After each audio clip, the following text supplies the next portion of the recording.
तो chapter number 5 में सबसे पहला टॉपिक है हमारा रोलेस थ्योरम अर्थात रोले का प्रमेय। काफ़ी इंपॉर्टेंट है। तो चलिए सबसे पहले हम देखते हैं कि ये थ्योरम क्या कहता है। इस थ्योरम का स्टेटमेंट है, यदि एफ एक्स का कोई फंक्शन इस प्रकार है कि वो इन तीन बातों को रखता है, यानी तीन गुण है उस फलन के पास, उस फंक्शन के पास। कौन कौन से गुण हैं? पहला कि फलन जो है यानी एफ एक्स जो है वो बंद अंतराल ए बी में संतत है। बंद अंतराल ए बी में क्या है? संतत है। बंद अंतराल क्यों बोल रहे हैं? क्योंकि ए और बी दोनों ही इस अंतराल में शामिल हैं और इसी वजह से ए और बी दोनों तरफ ही हमने देखो वर्गाकार कोष्ठक लगाया हुआ है। ठीक है। बंद अंतराल यानी क्लोज्ड इंटरवल का मतलब क्या है? इस अंतराल का मतलब यह है कि इस अंतराल में वे समस्त बिंदु शामिल हैं, वे समस्त बिंदु शामिल हैं जो एक्स, देखो एक्स बिलोंग्स टू मतलब जो भी बिंदु शामिल है वो आखिर रियल नंबर्स ही होंगे। ठीक है। और उनकी खास बात क्या रहेगी कि वो जो बिंदु इस अंतराल में ए और बी, इस अंतराल में वे समस्त बिंदु शामिल हैं जो ए से बड़े हैं, सॉरी ए से क्या है? बड़े हैं और बी से क्या है? छोटे। यानी ए से बड़े बिंदु और बी से छोटे बिंदु, साथ ही साथ इस अंतराल में ए स्वयं भी शामिल है और बी खुद भी शामिल है। यानी ये ए और बी को कवर करते हुए ये अंतराल बनता है। बात सुन रही?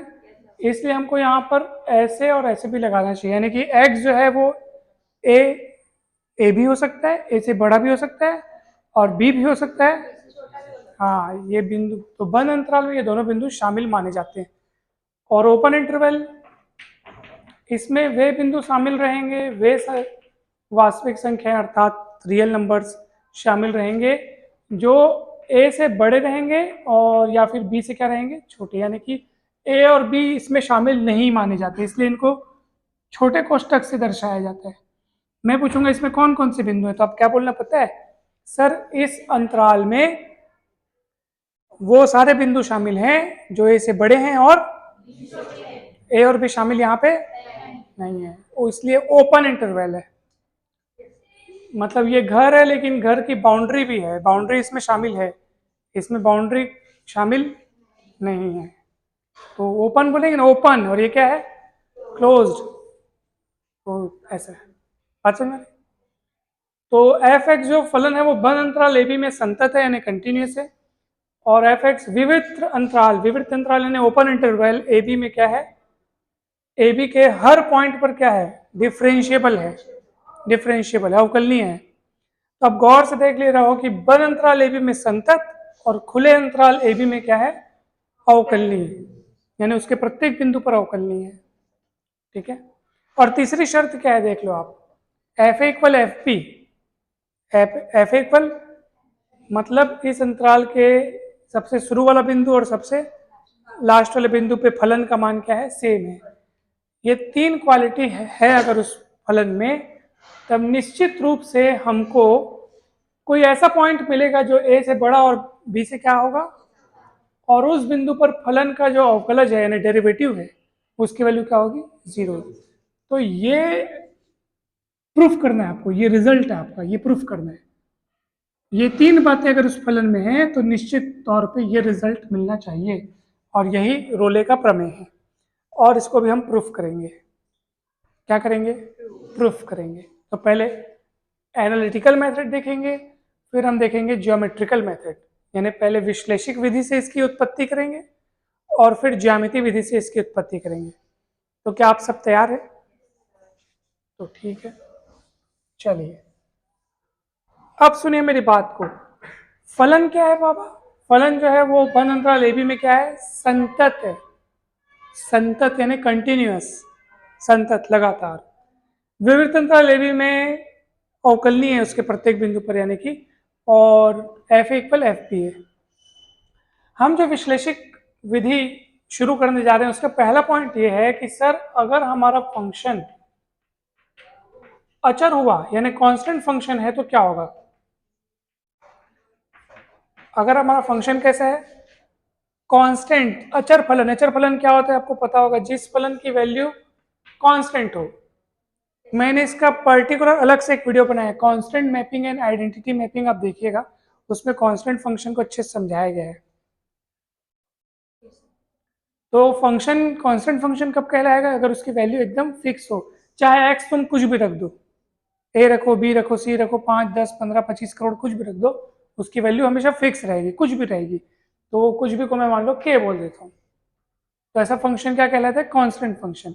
तो भैया अगर कोई फंक्शन कांस्टेंट है तो निश्चित तौर पे वो संतत होता ही है, वो अवकलनीय होता है, और सीधी सी बात है कांस्टेंट फंक्शन है तो वो एक्स की जगह तुम चाहो ए रखो तब भी उसका वैल्यू वही आना है, और एक्स की जगह चाहो तुम तब भी उसका वैल्यू वही आना है, जो भी उसका फिक्स मान होगा फलन का, वो एक्स के बदलने पर उसका जो मान है वो नहीं बदलता है। बात समझ में आ रही है ना, पक्का। तो भैया अगर वो कांस्टेंट फंक्शन है, अगर वो कांस्टेंट फंक्शन है तब तो गारंटी के साथ उसका जो अवकलन है, उसका अवकलन यानी डेरिवेटिव, वो हर हाल में क्या होगा, जीरो होगा, क्योंकि अगर फलन अचर है तो जीरो होगा। तो हमको तो कोई एक बिंदु, हम तो बोल रहे थे सर ए और बी के बीच में कोई एक ऐसा बिंदु खोज लिया जाए जिस पर फलन का अवकलन जीरो हो, तो यहाँ बिंदु खोजने की जरूरत ही नहीं है, वो फलन जो है for all X belongs to A B, यानी कि हम सोच रहे थे ना, हम क्या बोले थे, कौन सी बात बोले थे सर, फलन में अगर ये वाली बात हो, ये वाली बात हो और ये वाली बात हो, तो कम से कम हमको एक बिंदु तो ऐसा मिल जाए किसके किसके बीच में, ए और बी के बीच में, जिस पर फलन का अवकलन क्या हो। तो यहाँ कम से कम एक बिंदु, क्या यहाँ पे तो ए और बी के बीच में सारे बिंदु, फॉर ऑल एक्स लिखा हूं मैंने, यानी वो समस्त बिंदु जो ए और बी के बीच में है, उन बिंदुओं पर फलन का अवकलन क्या होगा, जीरो होगा, गारंटी के साथ। पूछो क्यों, क्योंकि फलन कैसा है, अचर फलन है। अब मान लो फलन की वैल्यू मान लो 4 है, आप अवकलन करो, चलो तो अवकलन करो, चलो 4 का अवकलन करो ना एक्स के सापेक्ष, कितना होगा, वो तो गारंटी के साथ जीरो होना है। तो ये वाला तो सिद्ध ही हो गया हमारा, बात तो नहीं समझ में आया क्या, रोले प्रमेय सिद्ध हो गया, लेकिन कौन से केस में, जब फलन को तुमने क्या माना, अचर माना, कांस्टेंट फंक्शन माना, तब सिद्ध हुआ है बाबा। क्लियर है, कोई डाउट तो नहीं है ना, ठीक है, चलते हैं अपन आगे। अब सुनो, अब अपन मान के चलते हैं कि फलन जो है वो कांस्टेंट नहीं है, तो कांस्टेंट नहीं है मतलब फिक्स नहीं है, अब उसकी वैल्यू बदल रही है। तो बदलने में फिर दो ऑप्शन हो सकते हैं, या तो फलन बढ़ता हुआ होगा या तो फलन घटता हुआ होगा। बात समझ में आ रही है, तो चलो अब आगे बढ़ते हैं।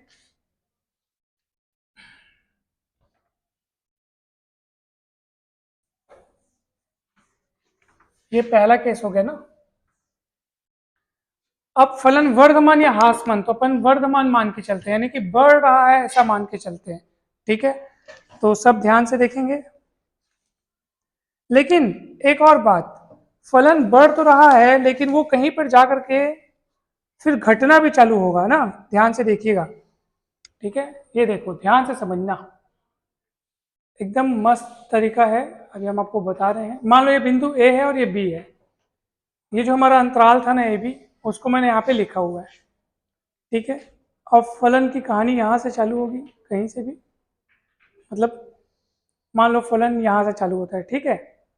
और मान लो ये शुरुआत में बढ़ता है, क्या होता है, बढ़ता है, और बिंदु ए पर फलन का मान ये वाला है, यानी ये कौन है बताओ, ये है एफ ए, क्या है ये, है ना, बिंदु ए पर फलन का मान एफ ए है। तो निश्चित तौर पे, क्योंकि फलन के पास कैसी खासियत है, बिंदु ए पर फलन का मान और बिंदु बी पर फलन का मान दोनों क्या है, इसका मतलब बिंदु बी पे भी फलन का मान उतना ही होना चाहिए, जितनी इसकी हाइट है ना उतनी हाइट इसकी भी होनी चाहिए। समझ में आया, ये एफ डी हो गया, सेम हाइट पे होने चाहिए। बात समझ में आ रही, क्यों ऐसा, क्योंकि एफ ए और एफ बी क्या है, सेम है। क्लियर है। अब जब दोनों एफ ए और एफ बी सेम है जब, और फलन को हम बोल रहे हैं इंक्रीजिंग, क्या बोल रहे हैं, तो इंक्रीजिंग मतलब बढ़ता हुआ, तो भैया वो बढ़ते बढ़ते अब दूर नहीं फेंक आएगा वो, क्योंकि फलन कंटिन्यूअस है। फलन क्या है, कंटिन्यूअस है, इसका मतलब फलन के ग्राफ को कंटिन्यू चलते रहना पड़ेगा, कहीं वो टूट नहीं सकता, ब्रेक नहीं हो सकता। और उसकी उसकी यात्रा का समापन वापस कहाँ होना पड़ेगा? क्योंकि आखिरी मान उसका एफ भी इतना ही है ना, इतना होना पड़ेगा। तो सीधी सी बात है सर, आप बोल रहे हो फंक्शन यहाँ से चालू होकर यहाँ खत्म होना चाहिए, तो वो सदा के लिए ऊपर तो जाएगा नहीं, उसको कहीं ना कहीं से क्या होना पड़ेगा? लौटना पड़ेगा। तो मान लो वो बिंदु ऐसे जाता जाता है, मान लो यहाँ तक चढ़ता है, वो फिर उतरना चालू कर देता है। तो जहाँ पे वो अपने शिखर तक चढ़ा, मान लो बिंदु सी है, बिंदु सी पे वो अपने शिखर पे था फलन। बात समझ में आ रहा है ना? ठीक है, इसको आप डैश डैश करके बनाएंगे ऐसे। अब सुनो मेरी बात ध्यान से, एफ ए और एफ भी बन गया और ये फलन का ग्राफ भी बन गया, और मैं शिखर को देखा, और शिखर जो है वो कौन से बिंदु के करस्पॉन्डिंग दिख रहा है? सी के करस्पॉन्डिंग। चलिए मैं सी से थोड़ा सा पहले वाला बिंदु लेता हूँ, एच दूरी पहले, तो इसके निर्देशांक हो जाएंगे सी माइनस एच। क्या हो जाएंगे? क्योंकि थोड़ा पहले लिया हूँ मैं, एच दूरी पहले लिया हूँ, तो सी माइनस एच। इसका ये एक्स निर्देशांक हो गया, और उस वैसे ही उतना दूरी आगे बढ़ता हूँ मैं, सी प्लस एच हो जाएगा। समझ आ रहा ना? अब इस बिंदु पर फलन का मान अगर आपको जानना हो, तो ये वाला जो मान है वो क्या है? F C minus H. और वैसे ये कौन है? F C plus H. और ये कौन है? F C. ठीक है, पक्का? कोई डाउट तो नहीं है? अब मुझे एक बात बताइए आप, यहाँ पर आपको मैं एक काम करता हूँ, मैं लिखता हूँ एफ सी और एक तरफ लिखता हूँ एफ सी माइनस एच, यानी इसमें से इसको घटाया मैंने। इसमें कौन बड़ा कौन छोटा दिख रहा है बताओ आप? एफ सी इतना बड़ा है, एफ सी इतना है, एफ सी माइनस एच, कौन बड़ा कौन छोटा दिख रहा है? तो बड़े में से छोटा घटा रहे हो तो पॉजिटिव आंसर आएगा। पक्का? और वैसे ही आप एक काम करो, एफ सी प्लस एच में से एफ सी घटाओ। अब देखो किस में से इसको घटा रहे हो आप? ये छोटा है बाबा, हाइट को देखो, ये छोटा है और ये क्या है? आप छोटे में बड़ा घटा रहे हो, माइनस में आएगा। क्लियर है क्या? कोनो डाउट तो नहीं ना? है तो पूछ ही लो। पक्का? बढ़े आगे। अब चलते हैं अपन आगे। अब देखो, अब अपन एक काम करते हैं, दोनों तरफ एच से डिवाइड करते हैं। किससे? एच से डिवाइड करते हैं। चलो तो करो।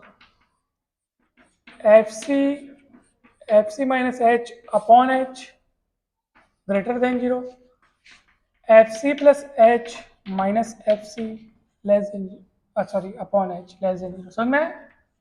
दोनों तरफ किससे, मतलब दोनों में एच से डिवाइड किए दोनों तरफ, इसके भी दोनों तरफ है, तो यहाँ 0 के बटे में एच, मतलब तो 0 ही हो जाएगा। और वैसे भी उसमें भी क्या किया अपन? एच से डिवाइड किया। समझ में आएगी नहीं? बताओ। अच्छा, इसको पलटेंगे तो क्या होगा बताओ?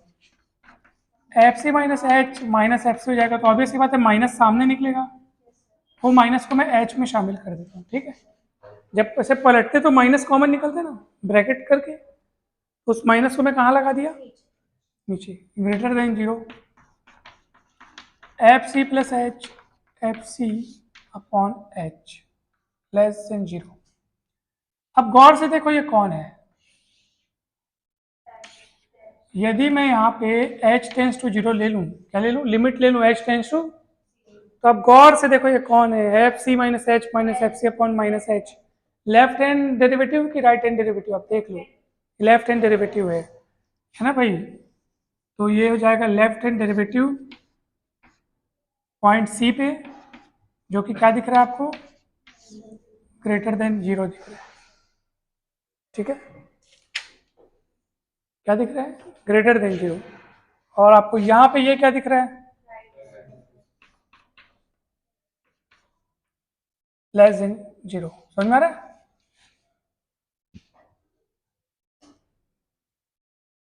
पक्का ना? ठीक है, तो ये ग्रेटर देन 0 हो गया, ये लेस देन 0 हो गया। और वैसे भी ना हम लोग यहाँ पे ना इसको इस तरीके से लिख सकते हैं, ग्रेटर देन और इक्वल टू 0 और लेस देन इक्वल टू 0, यानी कि लेफ्ट हैंड डेरिवेटिव 0 0 से बड़ा और राइट हैंड डेरिवेटिव 0 0 से छोटा। लेकिन फलन तो अवकलनीय है ना सर, विविध अंतराल AB के प्रत्येक बिंदु पर फलन क्या है?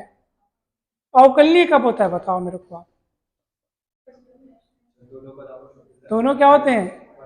तो वो कब हो पाएगा? यहाँ पे बोल रहा है कि ग्रेटर देन इक्वल टू 0, और यहाँ पे क्या बोल रहा है? तो दोनों एक साथ सही कब हो सकते हैं? हाँ, दोनों में से कौन सी चीज कॉमन है? ये 0 या 0 से बड़ा है और वो 0 या 0 से छोटा है। तो 0 से इक्वल वहां पे भी बात है, 0 से इक्वल वाली बात यहाँ पे भी है। बात समझ में आ रही है? तो दोनों को इक्वल होना पड़ेगा कि नहीं होना पड़ेगा? होना पड़ेगा ना। तो क्या हो जाएगा? एक ही पॉसिबिलिटी छिपी है, R F dash C equal L F dash C, और इक्वल यहाँ पे क्या आएगा? 0। यानी फलन का अवकलन वहां पे 0 सिद्ध करना था ना आपको, सिद्ध हो गया।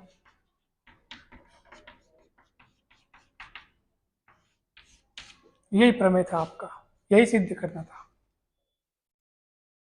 अभी फलन शुरू में बढ़ा, फिर क्या हुआ? घटा। अगर ऐसे होता ना, शुरू में घटे फिर बढ़े, तब भी आप प्रूफ कर सकते थे। समझ में?